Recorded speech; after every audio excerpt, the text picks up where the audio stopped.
en la prensa, en el mercado de comunicaciones en el Perú, que alcanzaría el 70% según lo que él ha dicho. Y el otro tema que generó controversia ha sido el acuerdo al cual llegó el gobierno con los mineros informales, ilegales, en la que se dijo que el gobierno había cedido y había postergado su formalización del 2014 al 2016. El ministro Pulgar Vidal se encargó el mismo viernes en la noche de salir a algunos programas a tratar de explicar de que esto no era así. Sin embargo, el sábado algunas portadas de los diarios lo afirmaban. El presidente García salió como siempre a decir que era el colmo que el gobierno hubiese cedido ante los mineros ilegales. Y hemos invitado a Ricardo Giesecke, ex ministro del Ambiente, para que nos cuente un poco qué es lo que ha pasado. Pero lo que vamos a intentar hacer, o lo que vamos a hacer, es hacer un recuento desde el origen de estas leyes para que usted entienda el contexto, qué ha sido avanzando en general, cuáles han sido los problemas que se han presentado y efectivamente qué cosa es lo que ha pasado en estos días. Señor Giesecke, buenas noches, gracias por estar acá. Hola, buenas noches. Creo que ni tú ni yo somos abogados, pero intentaremos, hacer un rastreo legal. Claro, ¿cuándo, digamos? A ver, yo me acuerdo bien que me parece que fue el año 2009, 2010, finalmente salen un par de decretos que establecen una zona prohibida de minería en Madre de Dios, básicamente hablando de Madre de Dios, que es muy representativo del resto de la minería informal. Y lo que a mí me preocupó siempre fue cómo en un medio como Madre de Dios, que es todo selva, selva boscosa, con bosques primarios, prístina, de repente el país, el Perú, dice, este es un corredor minero. Eso es como decirle, aquí lo decretamos, esto ya no es más ni bosque, ni Amazonía, ni nada, esto va a ser minero. Entonces, para mí ese fue el primer shock en el sentido de decir, un momentito, algo está pasando. O sea, con esos decretos salen los decretos que te ponen como fecha. Con los que el ministro Brack sale y le pone bombas y destruye las famosas dragas que estaban en los ríos, ¿no es cierto? Pero los decretos con los que supuestamente se pretendía lograr la formalización al 2016... no, esto es otra cosa. Esto es ahorita, esto es... A ver, pero cuando yo digo ahorita, los decretos 2000... A ver, el 1100 y el 1105, etcétera, son en este gobierno. Es que el ministro Pulgar Vidal ha dicho... Si mal no recuerdo, son el 18 de abril del 2012. Ya, el ministro Pulgar Vidal ha recordado ayer... Sí. Que ya en el gobierno anterior... Sí, claro. Se sacaron unos decretos que ya establecían el 2016 como fecha límite y que en el tiempo que de gobierno pasado no se logró formalizar a ninguno. Es un poco en respuesta a las críticas de que se avanza poco y todo el tema, ¿no? Pero ese es un poco conversa de político. ¿Pero esos decretos existían? Claro, hay dos decretos que salen del 2010, que son los que se aplican para decir, esta es la zona de interdicción minera y esta es la zona del corredor minero. Y entonces todo lo que esté en la interdicción minera lo vamos a sacar de ahí como sea y por lo tanto ahí se fue a perseguir básicamente a las dragas, ¿no es cierto? Ya, ok. Ahora, yo tengo la impresión de que... ¿Qué resultados obtuvo en ese momento? Bueno, se paralizaron las dragas, pero con otras cosas, porque hay otros factores que van caminando al mismo tiempo. Termina el año 2010, llega el año 2011, son las elecciones, y en ese interregno la carretera transoceánica se abre. ¿Y qué significa que se abra la carretera transoceánica? Que en algún momento traerá y llevará el desarrollo de un sitio para otro, el comercio, el mayor comercio entre Brasil y Perú, en fin.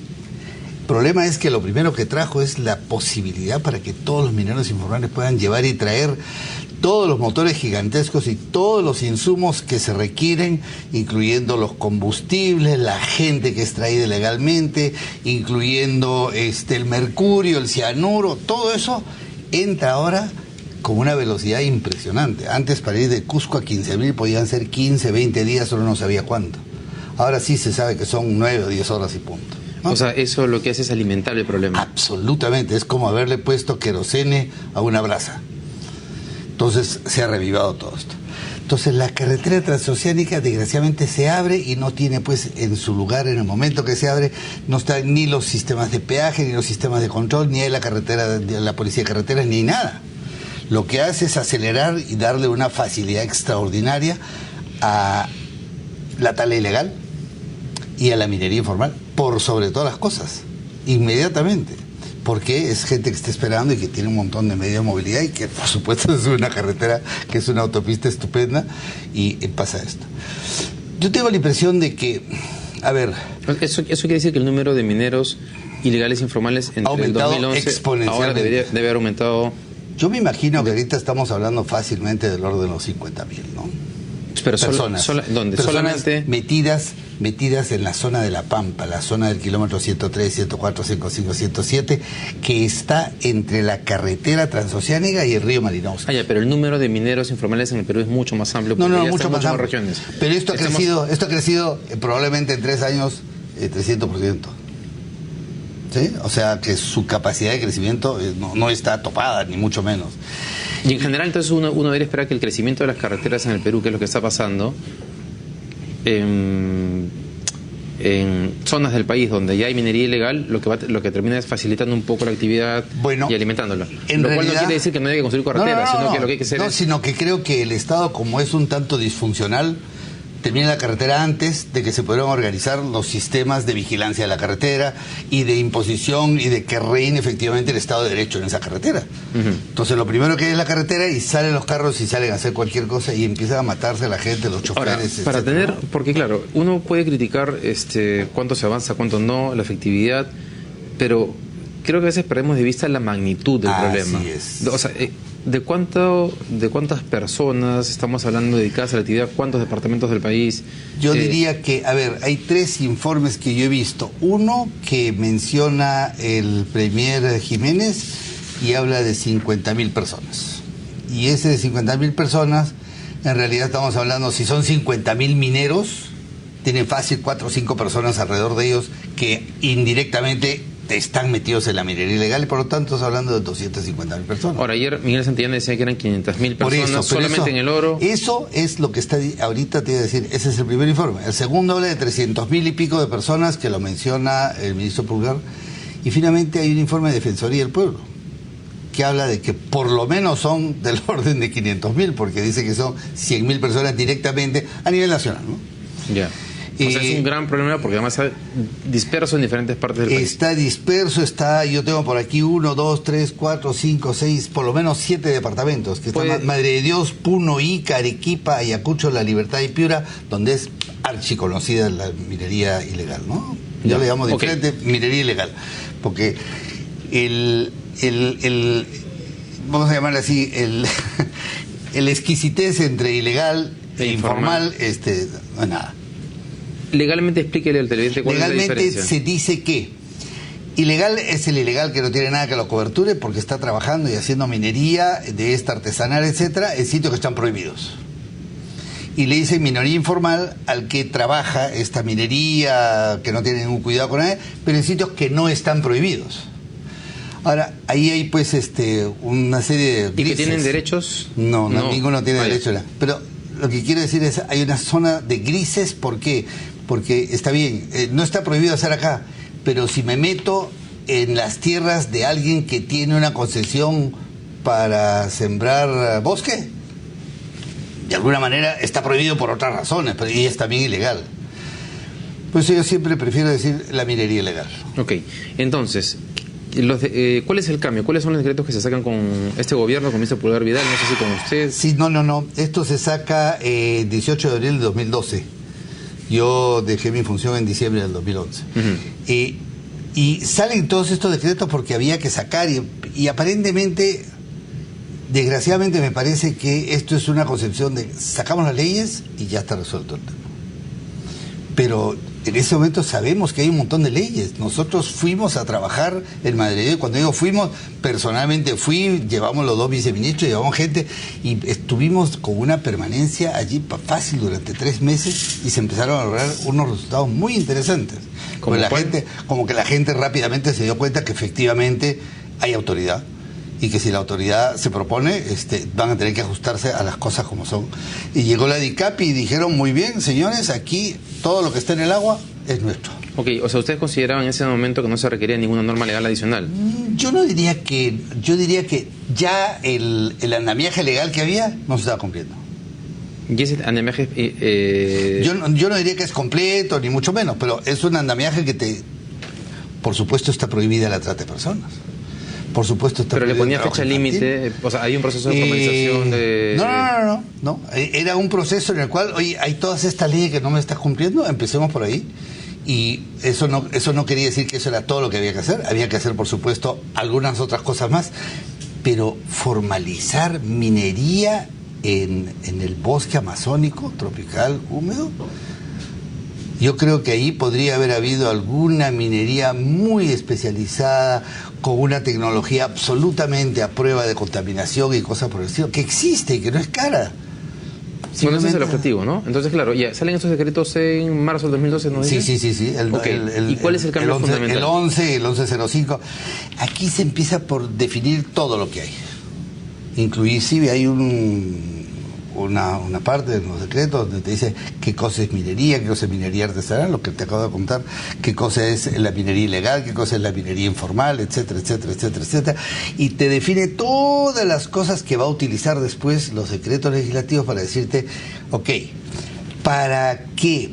Y hay una cosa que es bien interesante. En esos decretos uno mira y se encuentra con que efectivamente se habla de 24 meses a partir del 18 de abril del 2012 y por lo tanto eso nos da el 19 de abril del 2014, ¿no es cierto? Entonces, y sin embargo, los mismos decretos, y no es que haya una serie de cosas nuevas o lo que fuera, uno puede leer y dice, se da plazo hasta el 2016 para culminar estrategia de saneamiento del proceso de regularización de sus actividades. Quiere decir que hay algunos mineros, que no son todos, hay algunos que no tienen nada, pero hay algunos que ya tienen una concesión, que ya están en un sitio, que no han cumplido con todos los pasos. Esos están en un proceso de regularización y a eso les están diciendo, oiga, usted tiene hasta tal fecha para terminar tu proceso de regularización. No es que va a iniciar.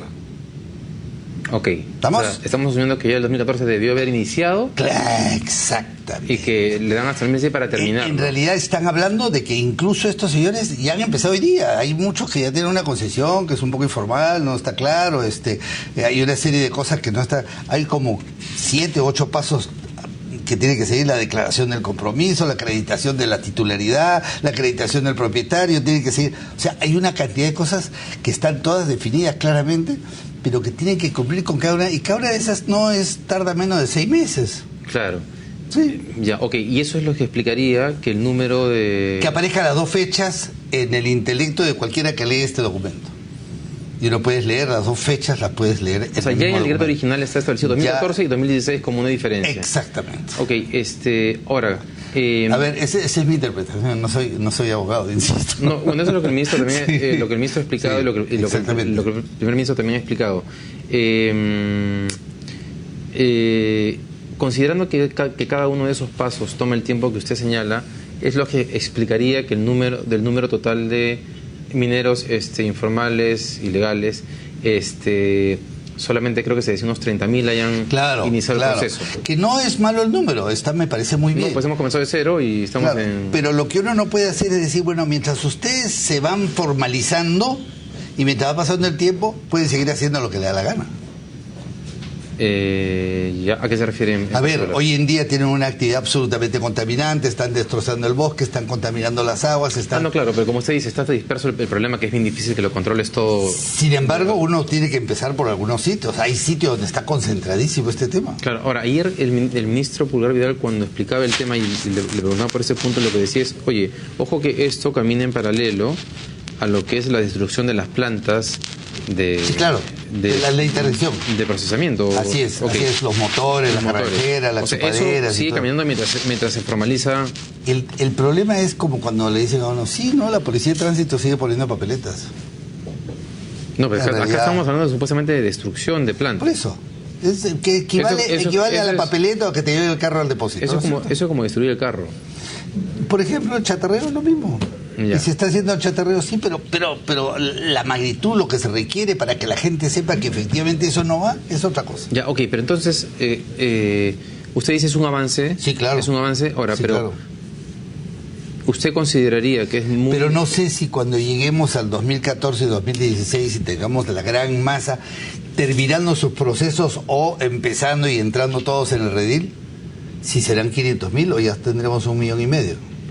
Ok, o sea, usted está diciendo que lo que puede pasar es que el número de mineros informales ilegales siga aumentando. Sigue aumentando. El precio del oro ha bajado, pero sigue siendo un atractivo espectacular. Estaba en 1.800, está en 1.200, 1.300. O sea, sigue siendo un atractivo absolutamente espectacular. Y si esa cosa no tiene una forma exquisita de cómo decir hasta aquí sí, hasta aquí no, va a seguir haciendo los prostibares, la trata de personas, etcétera, etcétera. O sea, esas cosas deberían abolirse de ya. Ok, entonces, durante la... Claro, porque hubo paro de mineros, de los mineros. Claro, se tomaron la ciudad, Puerto Maldonado y toda la cosa, ¿no? Como siempre. El gobierno negoció, se sentó a negociar. Sí. Y llegaron a este acuerdo, ¿no? Así es. Entonces, pero después el gobierno dice, oye, pero no hemos prorrogado absolutamente nada, o sea, los plazos siguen siendo los plazos. Pero ahí uno se pregunta entonces, ¿qué cosas sienten los mineros ilegales que han ganado? Los mineros ilegales lo que no quieren es que se insista demasiado. Ellos tienen una agenda enorme para negociar. Y entonces te van y te negocian esto, pero en realidad se van a conformar con que, bueno, estas acciones de interdicción y el hecho de que estén destrozando los motores, que me devuelvan los 300, que me devuelvan 100 de los 400 que se han agarrado. ¿Sin qué? Estamos de los motores o de estas cosas, ¿no es cierto? Yeah.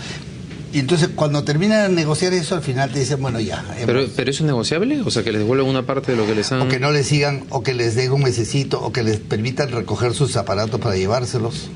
Cualquiera de esas formas... Porque tú entregas eso a los que están formalizados. Claro, pero no, ellos están simplemente en el proceso de negociar. Yo estoy ahorita absolutamente informal y viene y llega la policía, llega la DICAPI, llega quien sea y te toman tus aparatos, ¿no es cierto?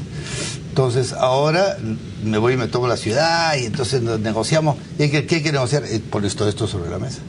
Si me dejas estos 30 de acá y las 50 y me dejas 2 semanitas, me retiro de la ciudad y seguimos con el proceso de la formalización. Ahora, ¿qué cosa han logrado específicamente en este caso?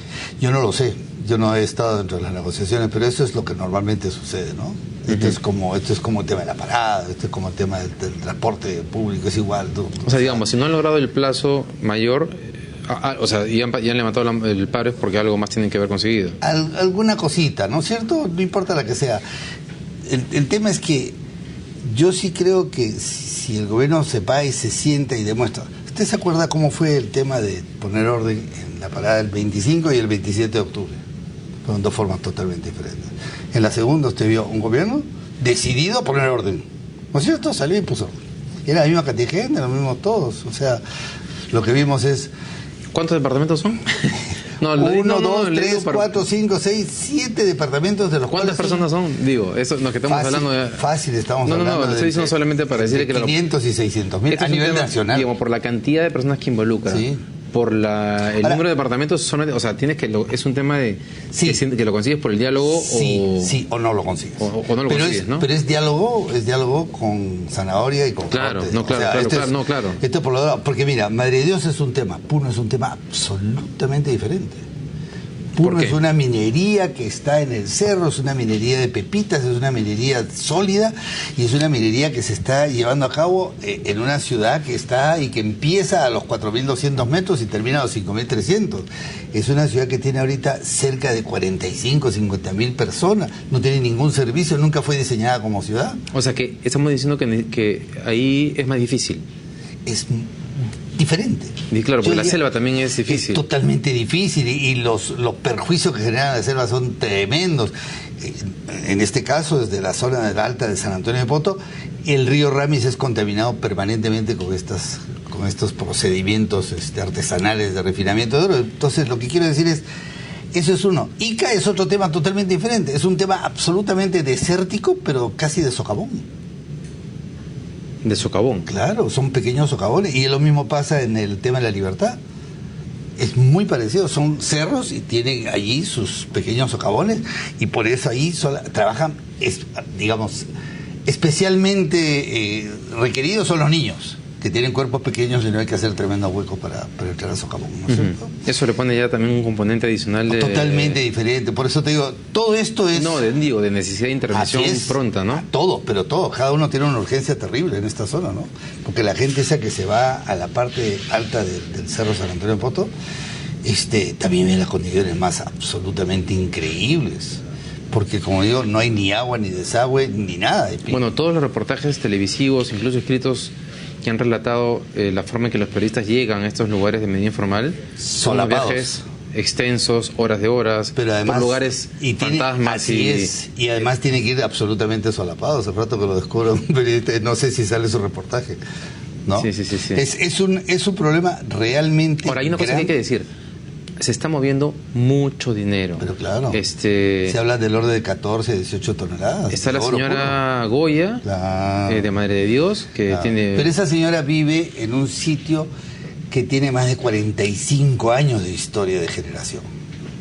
Huepetue es un sitio, vamos a llamarlo un punto singular, es un punto que incluso ha generado una degradación tan grande de esa zona que tú puedes ver la cicatriz que ellos han generado desde una distancia de Marte. Lo entras, puedes entrar por el Google Earth y se ve la cicatriz en esa zona. O sea, son 45 años que han estado talando. Allí, talando, rompiendo, convirtiendo en arenales zonas de bosque prístino, bosque húmedo tropical, ¿no? Y es 45 años en los cuales han hecho, en este país nadie se dio cuenta ni nadie le prestó atención a ese problema. Así es. Yo diría que en los últimos 10 años aproximadamente están cayendo los reflectores sobre este tema, ¿no? Tal vez por el tema del precio del oro. Y claro, porque eso ha incentivado la actividad y todo el tema. Claro. Ahora, está el caso, se me acaba de ir el nombre, la finca que ha comprado una de las mineras ilegales peruanas a la esposa del torero. No puedo creer. Pero usted ha visto la noticia. No, 80 millones de dólares, una finca en España, así, además al contado. Claro, ya he escuchado, sí. Digo, y a lo que voy es que hay mucho dinero moviéndose en esta actividad. O sea, no estamos hablando de personas como que salieran a protestar, digamos, no sé, los fonavistas o alguien por el estilo. No, es otra cosa. Esto es más bien actividades consuetudinariamente informales. La parada, solo para hacer un ejemplo muy burdo, la parada, 45 años en un submundo que está dentro de la ciudad y que nadie lo miraba. Y además cerca, ¿no? O sea, perdóname, está a 2,5 kilómetros de Palacio. Allí se mueven entre 5 y 6 millones de soles cada día. O sea, estamos hablando de aproximadamente unos... ¿qué diríamos? Unos 2 millones, 3 millones de dólares por día. O sea, es una actividad que mueve 1.000 millones de dólares y no paga un centavo de impuestos a nadie. Y no existe. Claro. En realidad, tú vas a buscar quién es el que tiene esta cosa, este movimiento. No hay. Eso es una actividad informal que se ha ido tejiendo y que se va tejiendo después y va generando sus candidatos de alcalde, de congresistas, de concejales, y esta red entonces se cubre así sola. Claro, el esposo de Goya había sido alcalde. Claro, pero a mí no me cabría la menor duda de pensar que así fuera. Y lo mismo pasa, y seguramente habrán... En muchos lugares de estos de los departamentos que he mencionado deben haber alcaldes. Por supuesto, alcaldes o concejales o miembros del gobierno regional o funcionarios. Eso es obvio. Cuando hay demasiado dinero es así, ¿no? Es como una cosa que se cubre solo y ya no se ve. Y si sale un periodista o algo, lo más fácil no es desaparecer al periodista, pagarle para que haga un reportaje en otro sitio. Claro. Oye, ya no hay que seguir hablando del tema porque Luis Antezana se libra de los narcocongresistas y se le ha venido todo el Congreso encima. Pero esto, con esto lo pueden financiar también. Sí. Para cerrar, sí. ¿Qué cambio sería usted? Yo creo que no habría que decir el momento actual no cuenta. Como dice el ministro Pulgar, está bien, hay proceso de integración. No, ese proceso de integración tiene que ser visible, la gente tiene que saber, a eso necesita prensa, propaganda, y tiene que salir la gente, tiene que saber que hay interdicción y que hay interdicción en serio, y habría que poner un rango de prioridades. Yo diría que habría que prohibir lo primerito, el tema de trata, el tema de niños trabajando, el tema, o sea, todos estos temas, esa parte no puede esperar el proceso de formalización. Es que no tiene ningún sentido. Es decir, si mañana, si en un mes hay una supervisión y los niños siguen trabajando ahí, eso se cierra. Se cierra. Se toma y punto. No, ahí no vuelve a entrar nadie. ¿Eso no se ha establecido? Aparentemente no, pues todo sigue, ¿no? Todo sigue como si todo fuera el proceso, pero todo el resto de esta cosa sigue. O sea, la fiesta dentro de la Pampa y dentro de estos sitios sigue. O sea, ese es un tema que a mí personalmente me preocupa. No es cierto que todo puede esperar hasta el 2014, ni 16, ni siquiera 14. ¿No? Ahora, el punto es interesante porque en realidad, incluso cuando se acabe el proceso de formalización, dada la ausencia del Estado en muchas partes del país, eso va a implicar tener supervisores laborales casi permanentemente, tributarios. La presencia del Estado. Ahí no existe el Estado. Hay que ponerlo el Estado, hay que llevarlo y sentarlo y atornillarlo ahí. Bien, señor Jessica, muchas gracias por haber estado acá. Esperemos, lo que se ve es que hay unas ganas de hacer las cosas. Hay que hacer ajustes. Sí, hay que hacer ajustes, pero además hay que poner el pie en el acelerador y además hay que evitar que toda esta actividad alrededor, delictuosa alrededor de esta actividad, bueno, la actividad bacán, vamos a formalizarla, pero todo el resto debe desaparecer ya. Eso no es posible, eso no tiene ningún sentido. Bien, muchas gracias por haber estado acá. No, por favor, encantado. Vamos a ir a la pausa y cuando lo vamos a regresar con Luis Cabrera Cayetano para conversar sobre las multas que se han establecido a las editoras y a los profesores o personal de las instituciones educativas en torno a los textos escolares. Recuerden que el año pasado hubo varios problemas y ahora vamos a recordar un poco y ver qué cosa es lo que se viene en este tema. Regresamos.